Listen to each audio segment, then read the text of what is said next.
guys, hello. This isn't an episode, of course, but this is just a Season 2 review. So, I was going to bring you the final games of the season, but after that Paris Saint-Germain, it wasn't even a loss. We didn't even lose either game. We just went out on away goals, which is a bit of a shame, really.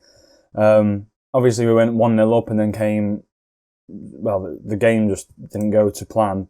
But I'll just show you in the last game of the season, which I probably should have brought you, but there was nothing to win or gain from it in a way. Greenwood actually took over in this game. This game was really, really good. Greenwood scored 4 goals in the entirety of this game. I'm just going to download the match report just very quickly. But Greenwood was unbelievable. I'll just show you a quick few, some of his goals anyway. Let's get into we'll go into director, just reload that one. Just really quick. Goretzka plays the ball down the line to Rashford. Rashford's there, he crosses it in, and at the back post, just heads it home. For someone that's not like a complete forward, he isn't particularly great at heading. As you can see now in the bottom left, it's like 10 heading, 10 bravery. He scores quite a few headers, I've got to admit, but it's something that I've got him training on anyway. In the 55th minute, another one here. We were playing the 3 up front, as you can see, pretty structured. Smashes it into that near post and sneaks it in that bottom right hand corner. Something that he's probably quite well known for, to be honest. My contact lens just going there. And then, as he was on for his hat trick, he took the penalty. Very bad at penalties as well. 9 penalties, I believe. Again, thumps that into the bottom left hand corner. He's just having an absolutely unreal game. And then they play it out poorly from the back. Eriksen picks it up, one turn, and then just slots it in that bottom left-hand corner. Greenwood having an unreal game for us in the final game of the season. And that, I'll just show you the Premier League table now. That put us on 96 points. Basically put him on 96 points. But yeah, 96 points for the entirety of the season. As you can see, the 3 teams getting relegated. Big ones there. Leicester. Excuse me, I've still got that cough. Leicester getting relegated, which is a huge, huge one. Possibly poach a few of their players. I'm guessing a lot of them are very unhappy. Yuri Tielemans is a big one indeed. Whether or not I'll try and make room for him as a deep line playmaker, there's probably not many that can compete with him for sure. But obviously we've got Bruno Fernandes and Paul Pogba who play in those 2 roles, and those 2 are unreal as well. Indeed, he's another option that I could possibly bring in. Really good defensive midfielder, great box-to-box midfielder as well. James Maddison, someone I've been looking at. Is he as good as Eriksen? No. Does he have the potential to be better than Eriksen? Yes. Did he have a good season last season? 13 assists? That's pretty good. It's pretty good. So yeah, maybe a few players that I might try and poach from this side. Obviously, Chris Smalling going into the Championship's a bit of a weird one to see. But yeah. Other than that, top 4, United, Tottenham, Liverpool, City, and then Chelsea in that 5th place spot. Excuse me, sorry. And Arsenal getting that Euro Cup 2 position. So not really that bad. In terms of I'll just go through the stats now. Martial getting 29 goals. Absolutely unbelievable. He had a really good season. Considering as well, I think he had an injury. He had a moderate injury this season. I'll just quickly move my capture thing out of the way because I cannot see that at all. 3 weeks he had out this season. So yeah, 3 weeks out. Missing, I think he missed 3 games, I believe. In fact, how many games did he play? 28 games he played. 4 as a sub. So more or less a goal a game. Yeah. Just under a goal a game, which is stupidly good. And then as well as that, we've got Aguero here, obviously, as well. Abraham, Milic as well up there. Sort of your standard ones. Troy Deeney doing really well up there. And as well as that, a surprising one is Mason Greenwood. Yeah, a very surprising addition. I didn't think he'd scored that many goals, but obviously coming off the bench, starting 14 games, he's scored a lot of goals, and only 19, he's become a very, very big player for it. I'll just go through him now. Technically, he's looking absolutely unreal. Free kick-wise as well, he's really, really good. Some really lethal free kicks he's been taking.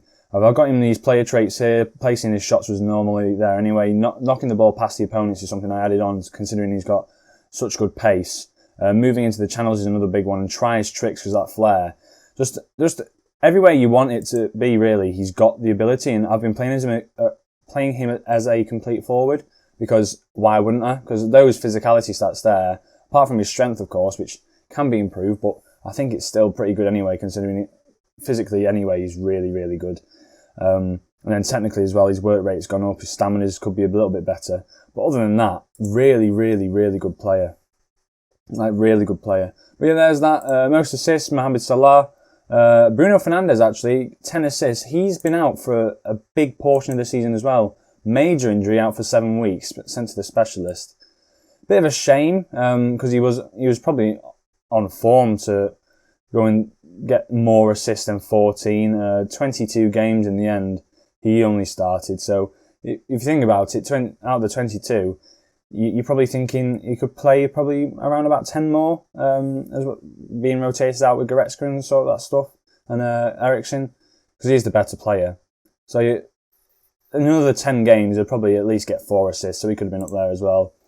Distance ran, just sort of go through these for you, just so you can see if... I don't think we're anywhere near these, to be honest. But yeah, just a little few things there.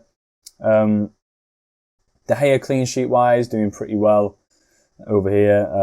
Yeah, played pretty well, can't lie. And then Dele Alli, 27 games won, top of the league there. Player of the match awards, Tammy Abraham doing really well. Other than that, Martial's offside 46 times, which is nothing of a surprise really. But yeah, that's the Premier League. We've done pretty well. That's the overview there. I'll just quickly go through these other leagues now, as this should be hopefully quite easy to go through, just having a minute here. Barcelona winning it for a 4th consecutive season, doing really, really well. 93 points. Real Madrid coming 2nd, and actually a big surprise here, Zidane has been sacked. So that job is available. That job is there. Whether or not I go for it, I do not like the look of the side at all. Like, age-wise, if I just organise it by age, obviously you've got the new players that are coming in, but in terms of, it's such a heavily, with the starters anyway, it's so heavily based around the older players, like they're in their just past prime. Yeah, I just don't like the look of the squad. Martin Odegaard looks like a good player to possibly buy this season. He looks very, very good as a backup. But yeah, they're not particularly great to be building with. I'd rather build with like an Atletico Madrid sort of around these players, because as you can see, there's not that many players in that sort of like older spots. Obviously, Diego Costa is being pushed out of the squad. Koke is probably your oldest player that you probably play, and he's 29. So this sort of team would be something that I'd like to build around, but obviously it's not available. They got Champions League up there. Girona, sort of Mallorca and Malaga not sort of performing. Edison Cavani actually doing really well for Valencia, getting them into their spots. That's a very good signing for them. Lionel Messi, how did he do this season? 17 goals, 12 assists. Sort of slowing down a little bit now. 24 and 15 last season in comparison. De Jong, actually, Frankie De Jong doing really, really well. He looks like a very, very good player. But yeah, that's the La Liga. Now to the Serie A. The Serie A was a weird one. On the very last day of the season, Inter Milan were top of the league, 78 points. In behind them, AC Milan with 76. AC Milan won their game. Where are we now? Let's go to the final game of the season. Here we are. AC Milan won their game 1-0. Inter Milan, where are they? Lost to Udinese, actually. Oh, so they were on 79. Oh, I thought they were on 78. So they lost the game to Udinese, losing the title on the last day of the season. Wow. But ending the run of Juventus' like just spree of titles. It's now AC Milan have now won a title. They're doing pretty well for themselves. Belotti, obviously an ex-United player as we know, 18 goals in 33, much better than 3 in 21. Don't know how he's managed to pull that back, but let's see what he looks like as a player now, if he's developed anywhere.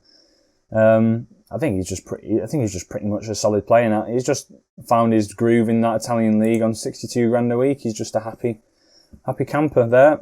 Lautaro Martinez as well, playing really well. He's definitely someone that we can look at.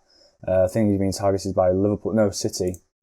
City looking to bring him in. Obviously, City just spends tons of money on here. Napoli and Juventus getting those other 2 spots, and then Roma just losing out. But this league, it looks a pretty exciting title race here. 4 points dividing first and fifth. That's a very good title race to watch. It's been interesting. I thought a few jobs might go amiss here. I thought maybe with Juventus losing out that he might sack Sarri. They've actually kept him on. They're very happy with him. Let me just see their wonder kid. Ooh, I'm gonna have to scout him. But yeah, they're doing really well. Juventus aren't doing really well. They're doing all right, but you think they're doing a bit better. Napoli, obviously in a rebuilding stage. I think they're losing Mertens this season. Koulibaly's now getting a bit older. He's 29, but getting a bit older. Allen as well. So they're going through a little bit of a rebuilding stage, trying to keep a few older players, but also bring in some new as well. Bundesliga now. So the Bundesliga, just quick, showing the playoffs. Bayern Munich absolutely dominating the league, taking it by storm. 77 points. Robert Lewandowski just getting 28 goals is absolutely insane. Closest next is Andre Silva with 20. So obviously you can tell he's been doing really well. Other than that, they've got Angel Correa. That's a big signing for them. That's a good little player for him. 67 million he's worth. That's a lot of money. But other than that, a surprising one is probably, I'd say, Rasenball Sport Leipzig or RB Leipzig. Big surprise. This guy looks very weird. Sorry. Big surprise as they actually came 7th.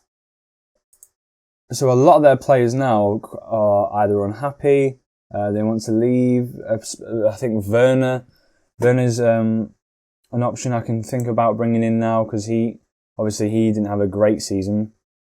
Isn't someone that I want to start though.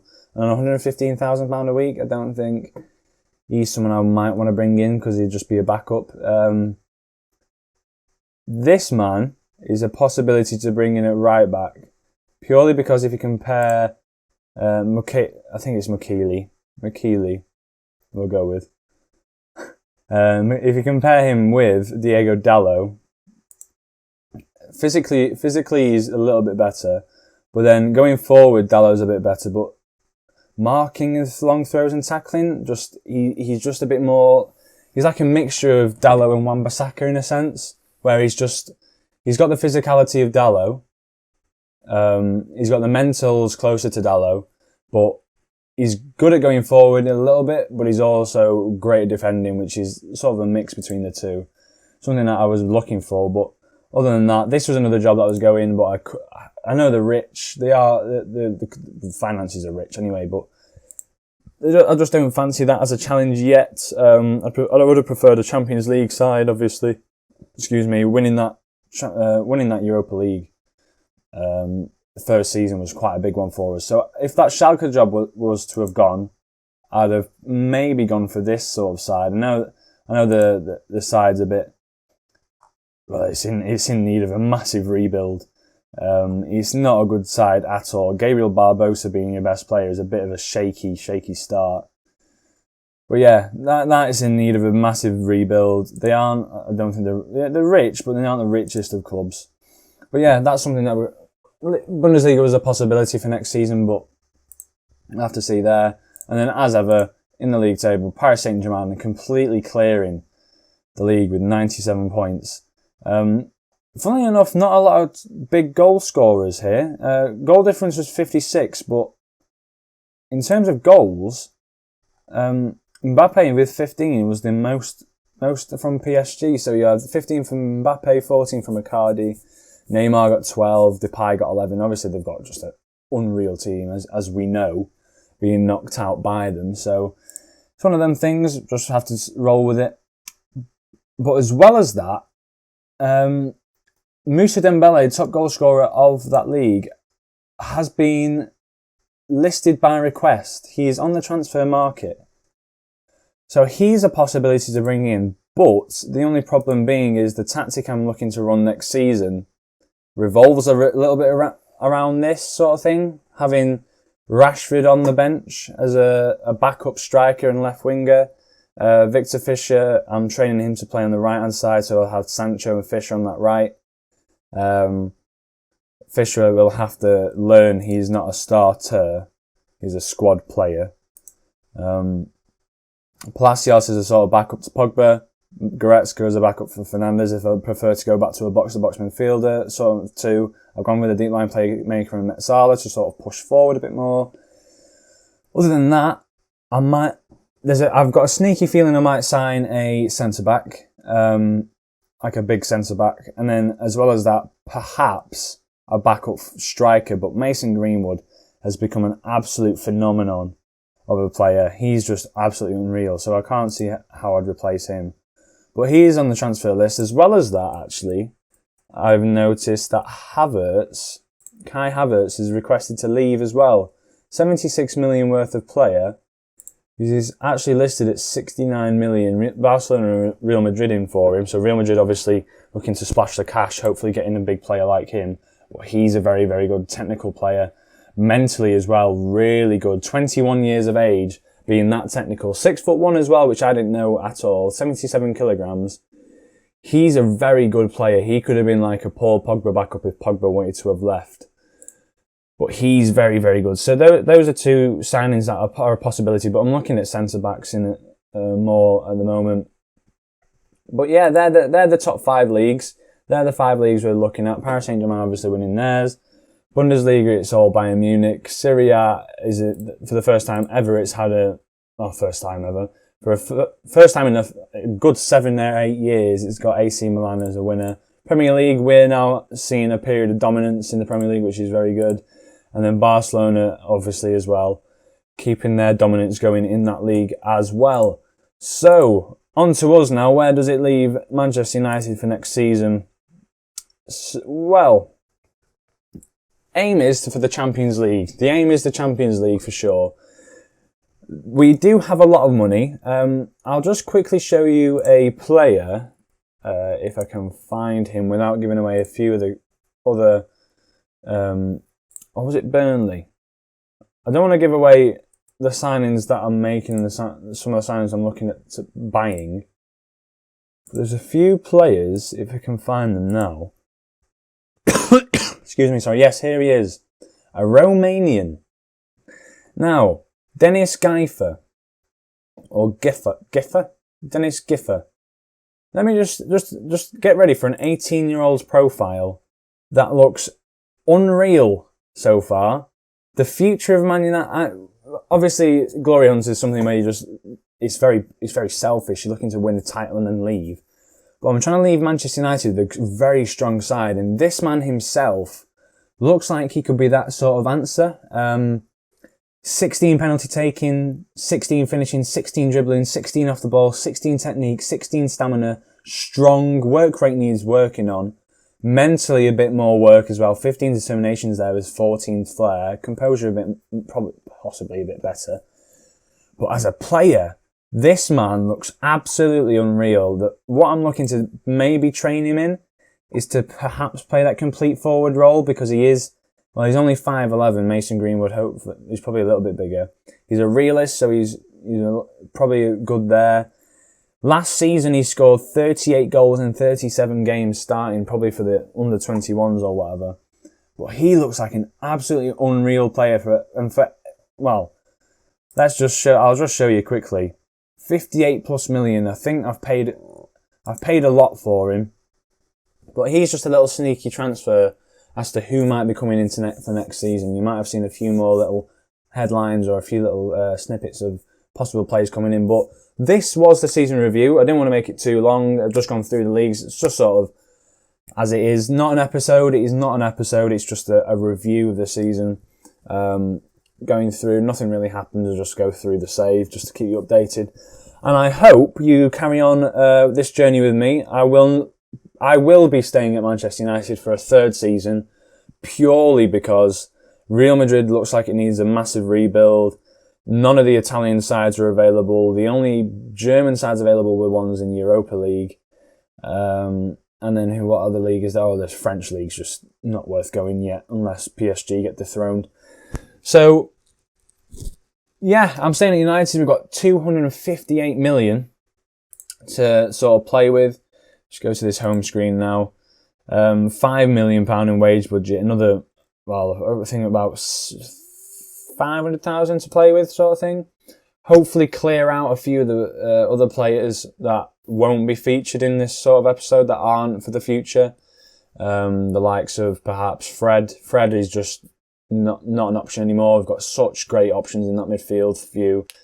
But yeah, just clearing the clutter out now, really. We might have a bit more of a transfer budget to play with, but we'll see what happens in the next few days. But yeah, I hope you did enjoy this, as ever. Just a season review. Hope you did enjoy.